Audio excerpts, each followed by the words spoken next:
What's going on, guys? Easy Red High here with a deck profile for you today. And we are going to be profiling my Magical Musket deck.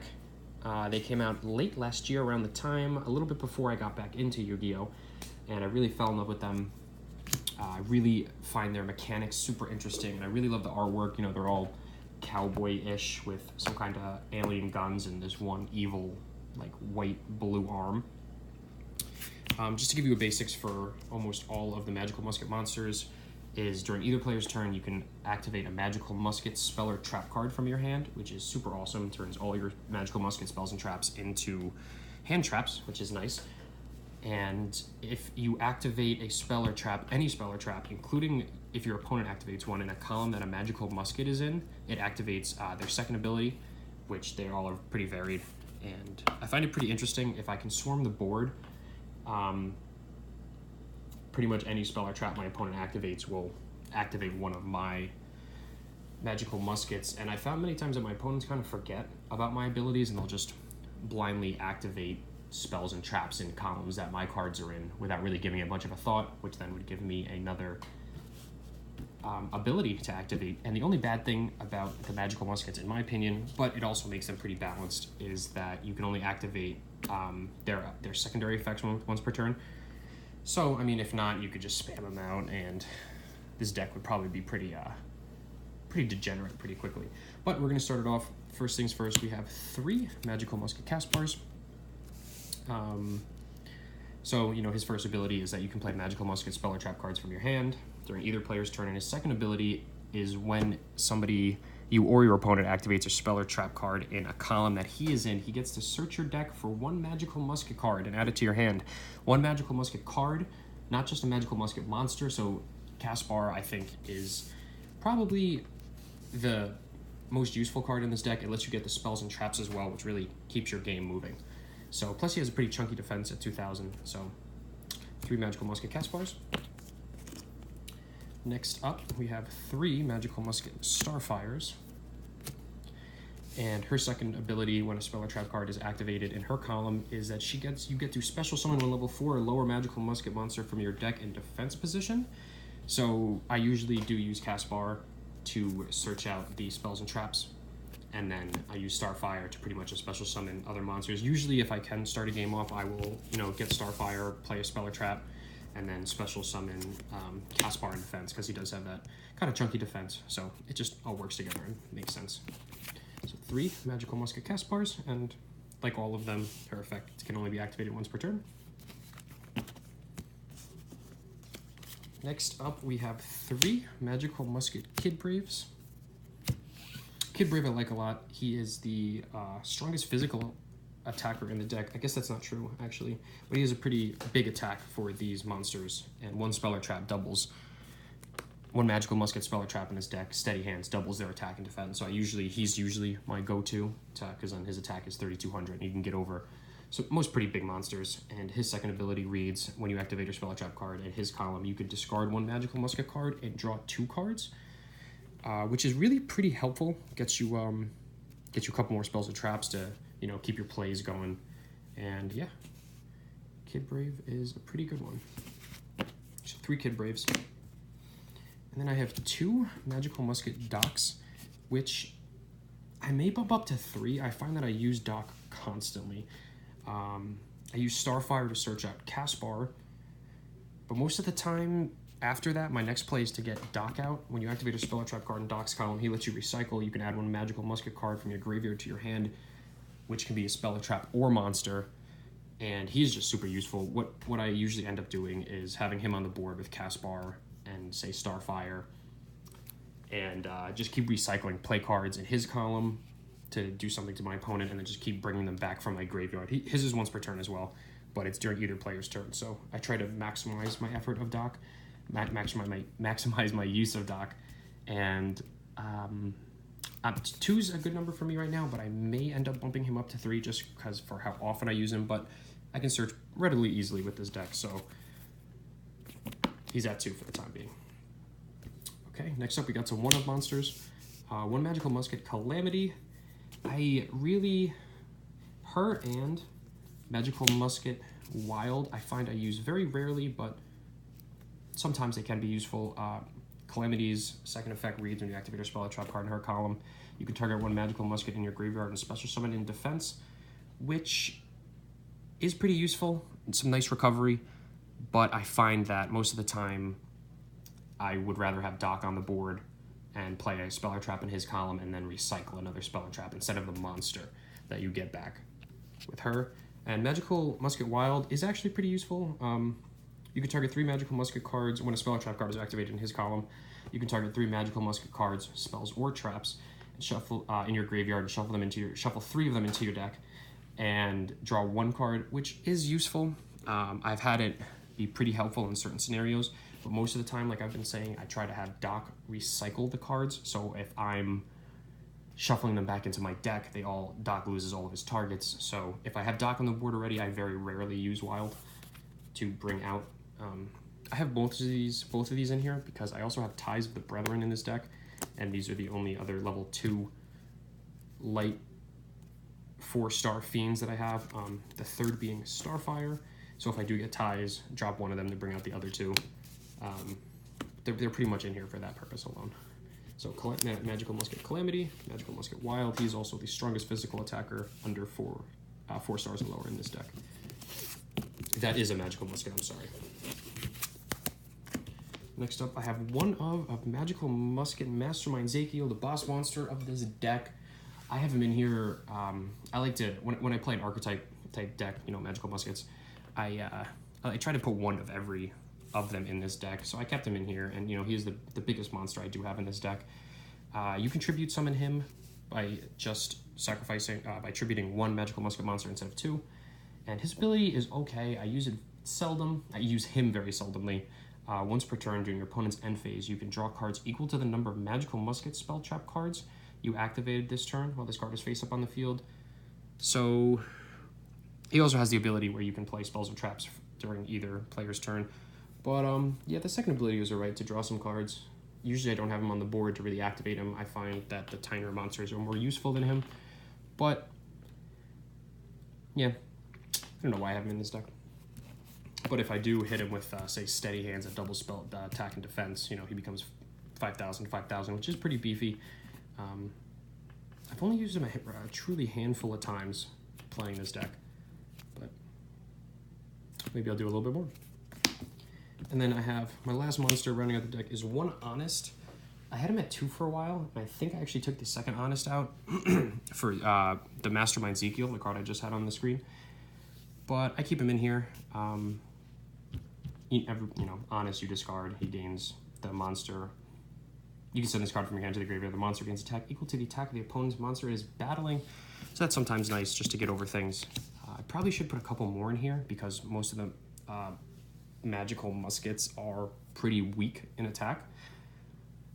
But maybe I'll work on the ratios a little bit. Add another one of him, add another Doc, take a couple other things out. But yeah, 1 Honest. Now we're going to move on to the spells and traps I have in this deck. We have 3 Magical Musket Cross Dominations. Super useful card. Quick play spell. It reads, if you control a Magical Musket monster, target one face-up monster on the field until the end of this turn, changes its attack and defense to 0. Also, its effects are negated, which is super helpful. Got me through a lot of things. The only problem I have with all of the Magical Musket spells and traps is that they need a Magical Musket on the field to activate.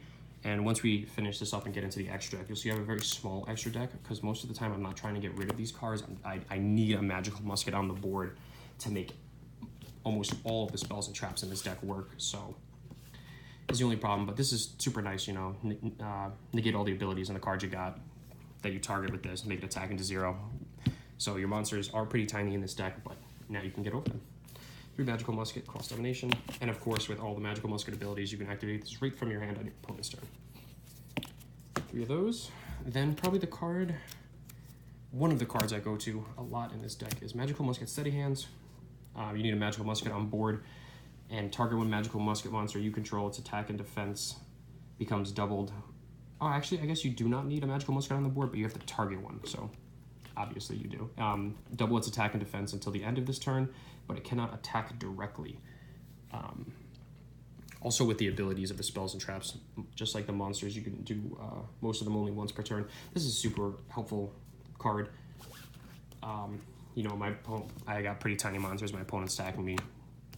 Drop steady hands from my hand, double everything. That makes, say, Kid Brave 3,200 attack, and now it's just a bad time for you. So steady hands is one of those cards I usually constantly try to regenerate from my graveyard with Doc. So 3 steady hands. We have 2 Ties of the Brethren, which has actually helped me out a lot more times than I would like to admit. So we have 2 targets in the deck. We have, well, not just 2 targets, but 2 ways you could use it. There is Ties of the Brethren. You have Caspar out. You would drop, let me shuffle through. So if you have Caspar out, you could then drop Doc with him and Kid Brave, because all the monsters in this archetype are light fiends. So Ties of the Brethren, one of these, you get the other 2 out. Or you could Ties of the Brethren Starfire, like I was saying before, and the only other targets of that are the 2 1-ofs in my deck. Is Wild and Calamity. So either way, you can get a kind of full board and keep moving from there. So I found that Ties is extremely useful in this deck. 2 Ties.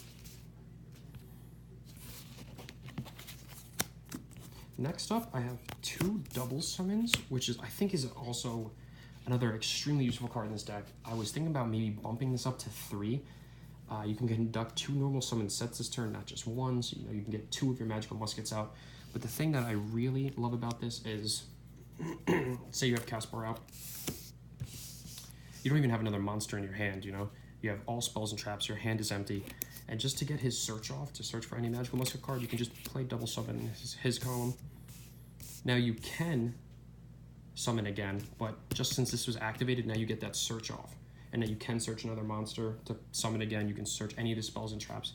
Double summon in this deck, since you can pretty much just play it anytime, it doesn't have any requirements, is excellent. Might bump this up to 3.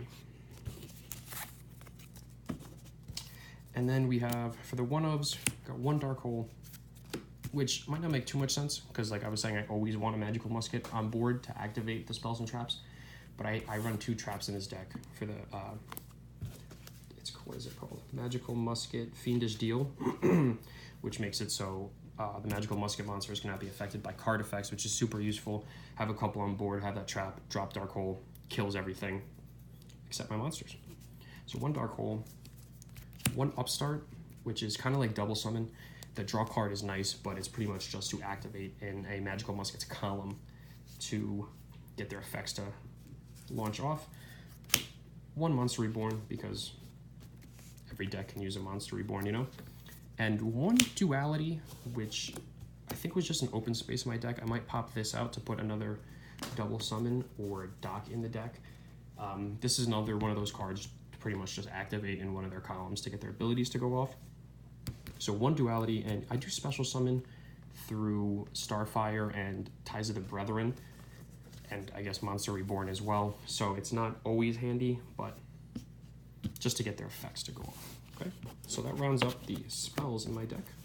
Next up, we have the traps. Traps. We got 3 Magical Musket Desperado. If you have a Magical Musket on the board, target 1 face-up card on the field. Does not have to be a monster, and destroy it.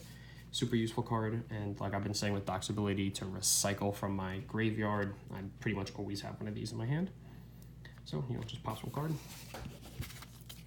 And then probably one of my favorite cards in the deck is Magical Musket Last Stand. 3 of those. And if your opponent activates a spell or trap card, but you control a Magical Musket monster, negate the activation, and if you do, destroy it. Super helpful negate, which you do need a Magical Musket on the board for, but I mean, that's the point of this whole deck, so I always try to have one of these in my hand during the duel, just in case my opponent drops anything, and then it says, hey, no. 3 Magical Musket Last Stands. And then we have 2 Dancing Needles. Magical Musket Dancing Needle. If you control a Magical Musket monster, target up to 3 cards in the graveyards and banish them. So you can use your own, but I pretty much always use this for my opponents, because a lot of decks these days, rely on the graveyard recovery, regeneration, bringing them back. So this can be super helpful. My opponent drops, some cards, Dragon Shrines cards in their graveyard, and then I drop Magical Musket afterward to just banish them so they can never bring them back. I've ruined a bunch of people's plays with this. Dancing Needle, I think, is definitely a good 2-of in this deck. And then I run 2 Fiendish Deals, which I see a lot of people running 1-of because almost all the cards in this deck are searchable with Caspar's ability. Magical Musket monsters you control cannot be destroyed by card effects. If this card in your possession is sent to the graveyard by opponent's card effect, you can add 1 Magical Musket card from your deck to your hand, except Magical Musket Fiendish Deal. You can only activate 1 Magical Musket Fiendish Deal per turn. I very rarely, actually I don't think anybody has ever popped this for the search ability, but Magical Musket monsters you control cannot be destroyed by card effects is super useful since they are pretty tiny monsters, which just limits them to getting destroyed by battle. But you have Cross Domination and Steady Hands to make sure that doesn't happen. The only bad part of Fiendish Deal is that it's a continuous trap. So if you drop it somewhere on the board, make sure it's usually not under a Magical Musket you have, because then it's permanently there, unless you say pop it with Desperado. But then it locks the spell and trap card zone of that monster that you have. So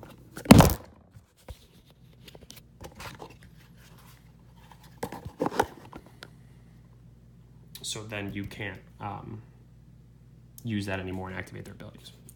But I find it pretty helpful to stop my opponent from destroying my much needed Magical Muskets. And the last card I have in my deck is, if you saw my For Hire deck profile, I love Mirror Forces. So I just run 1 Mirror Force, just for shits and giggles. All right. We're gonna move on to the extra deck. I found that out of all the decks that I have, I use the extra deck for this deck the least. I find most of the time you want Magical Muskets on the board to activate the spells and traps, and after stunning my opponent and pretty much locking them out of doing things, negating their spells and traps, destroying their monsters, I don't really have much need for an extra deck, but I do run some cards in it. First is 1 Phantom Knight, a Breaksword, 2 level 3 monsters. You know, we got a bunch of level 3s in this deck just to pop some cards. We also got 1 Cowboy to do some direct damage, and to boost up my monsters if needed. 1 Tornado Dragon, destroy some spells and traps. 1 Castell. 1 Constellar Hades, just to kind of mess with my opponent's monsters a little bit, since we have all the 3s and 4s. 1 Baguska in case I really get messed up and have to stop my opponent for a little bit while I start building up my own. And then 2 Nightmare Sharks. I utterly love this card since we have the little 3s in the deck, just to get some direct damage and try to finish off the games with. So yeah, that's the extra deck. I don't have any link monsters. Honestly, I've made the Xyz monsters with this deck a handful of times. I very rarely ever use the extra deck. So this is 1, 2, 3, 4, 5, 6, 7, 8. That's 8 cards in the extra deck. You have another 7 spaces to put whatever you want in there. But yeah, that was my Magical Musket deck profile. If you liked it, drop a like, leave a comment, tell me what you think, tell me how much you hated it, and I will catch you guys next time.